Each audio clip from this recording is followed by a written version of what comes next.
Hello everyone, magandang araw po sa inyong lahat and welcome to our YouTube channel. Once again, this is Rofi Lacson from Trading for Beginners PH. And for today's video mga kaibigan, pag-uusapan po natin itong updated XNES trading tutorial, a step-by-step guide para sa mga beginners.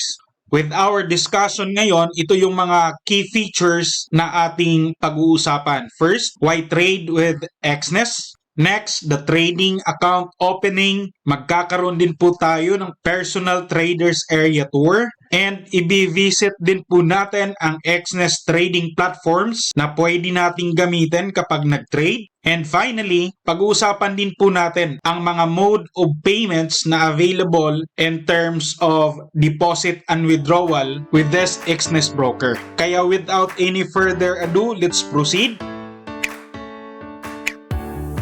So first of all, why trade with XNES? Personally, dito po ako nagtitrade for more than 2 years na ngayon, and as a retail trader, napaka-favorable ng trading conditions ng broker na to para sa atin. Especially sa side na meron po itong napakababang spreads, lalong-lalo na sa tinitrade ko itong gold, and wala din po itong overnight charges or itong tinatawag na swaps. And on top of that, kapag nag-search tayo ng trading broker with highest trading volume worldwide, makikita natin dito mga kaibigan, as of 2026, recognize itong XNES as a leader in Forex and CFD trading, handling over 4 trillion in monthly volume. So ganun po siya kalaki. At yung pinaka-basic on our part, kung convenient ba ang deposit and withdrawal, as my experience, kung gaano kabilis ang mag-deposit, ganun din po kabilis ang pag-withdraw sa broker na to. Ang makikita natin sa screen ngayon ay mismong personal traders area ng XNES. And the moment kung i-consider mo na mag-trade din sa broker na to, ang unang step na ating gagawin ay magbukas ng trading account. And to start the registration process, maglalagay po ako ng link sa description ng video natin, gaya po nito. And you can simply click it. Then you will be directly routed sa sign up page na makikita natin sa screen ngayon. If you're using your mobile phone, wala naman po yung problema dahil ang proseso at mga information na kailangan ay the same lang kung ang ginagamit po natin ay desktop. To sign up, pwede mong gamitin ang yung Google account to directly register. Or, pwede rin na i-input mo lang ang mga hinihingi dito. First, ang ating country of residence. Next, our active email. And then, you create your desired password.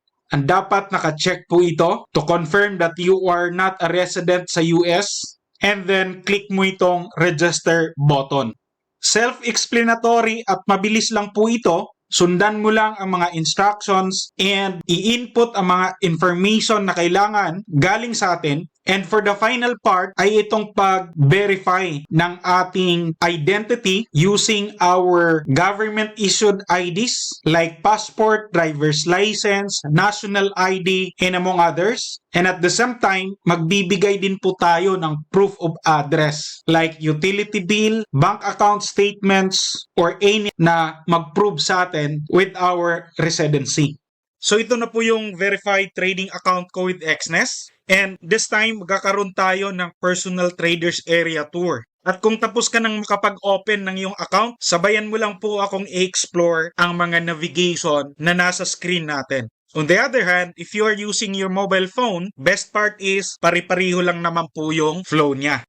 Para sa akin, isa sa pinaka-importanteng services ng broker na dapat laging available sa atin as clients is itong support. At any moment ba, pwede tayong kumontak sa mismong support ng broker. The good news about XNES ay open po ang kanilang support services para sa mga kliyente 24/7. And dito sa personal area natin, makikita natin ang button na to at pwede po natin itong i-click upang makapag-communicate directly sa XNES Assistant. Actually, AI po ito, but along the way as you go through the conversation, magkakaroon ng totoong tao na makipag-communicate sa iyo regarding with your concern. At the same time, eto bago to ngayon, meron talagang support hub din. And if you're going to click it, Pwede nating i-search dito ang gusto nating malaman. May lalabas po ng mga article na pwede nating basahin. And we can also open a ticket para ma-entertain ng support staff nila. And nandito rin sa baba ang contact details. And as you can see, 24/7 available ang support system ng broker na to. Ang kagandahan sa Exness mga kaibigan, as you can see, ay user-friendly ang personal traders area interface. At kung i-explore natin ang mga navigation na gusto nating puntahan, nandito lamang sa left side ang mga tabs. After nitong deposit and withdrawal, nandito rin ang transaction history. And next is itong analytics. At makikita natin dito ang economic calendar, analyst views, market news. Ito yung isa sa magiging basis din natin for us to decide our trade. Nandito rin ang performance tab, a summary of everything as to performance ng ating pagtitrade. And of course, nandito rin ang settings. Everything about our trading profile and account, dito natin ma-set yun. Ngayon, kung gusto mong magdagdag ng another trading account, like gusto mong magbukas ng pro account para sa mas mababang spread, click mo lang po ito, open new account, at dito mo makikita mga account types wherein pwede kang pumili kung ano yung gusto mong buksan. So, nandito na po lahat ang details and click mo lang po itong continue. Kung gusto mo nawang gumawa ng demo account, click mo lang po itong demo, then this yellow button dito na open new account. Ngayon, in terms naman sa trading platform, available po sa Exness mga kaibigan ang MetaTrader 5, MetaTrader 4, at meron din po itong mobile app para sa ating pagtitrade sa mobile. And of course, meron din itong MetaTrader mobile app. Available din po itong MetaTrader web terminal. Finally, isa sa best features ng Exness, bukod sa MT5 and MT4 trading platform, meron din po itong sariling web trader. At pwede itong ma-access by just clicking this trade button dito. As long as malakas yung internet connection, ay pwedeng itong platform na to mismo, dito na tayo magtitrade. Magkakaroon din po tayo ng separate video tutorial about trading platform. Kaya abangan mo lang kaibigan ang mga next upload natin. And this time, pag-usapan naman natin ang deposit and withdrawal. Kung ano yung mga mode of payments na available dito for you to start depositing your trading capital. And makapag-proceed mag-trade at kalaunan, pwedeng mag-withdraw ng ating potential profits. So, tignan po natin ito. So, ito po yung mga deposit payment methods na available with Exness. Of course, nandito ang bank card, Binance Pay, nandito rin ang Bitcoin, and cash over the counter. At ang somehow controversial but most commonly used e-wallet dito sa atin sa Pilipinas, ang GCash. Ayan, meron ding Neteller, online bank transfer, Maya, the QRPH, Skrill, StickPay, and cryptocurrencies.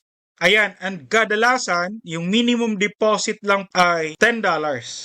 And as per experience ko mga kaibigan, mabilis at walang sablay ang deposit transaction na gagawin natin dito. Ngayon, sa withdrawal naman, yung mga nabanggit nating mga mode of payments ay I think nandito rin lahat sa withdrawal. Magkaiba nga lang ngayon ng minimum amount na pwede po nating withdraw.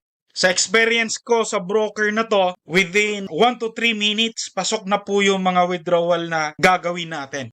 According to Exness, kung meron man daw pong sablay sa pag-withdraw is hindi po nila control at dahil po yon sa services provider ng fund transfer ng ating pag-withdraw.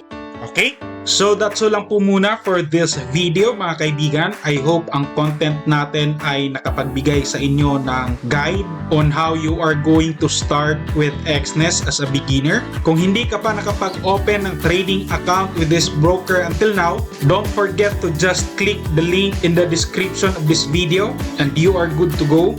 Thank you for watching and don't forget to subscribe to our channel. Good luck with your trading journey.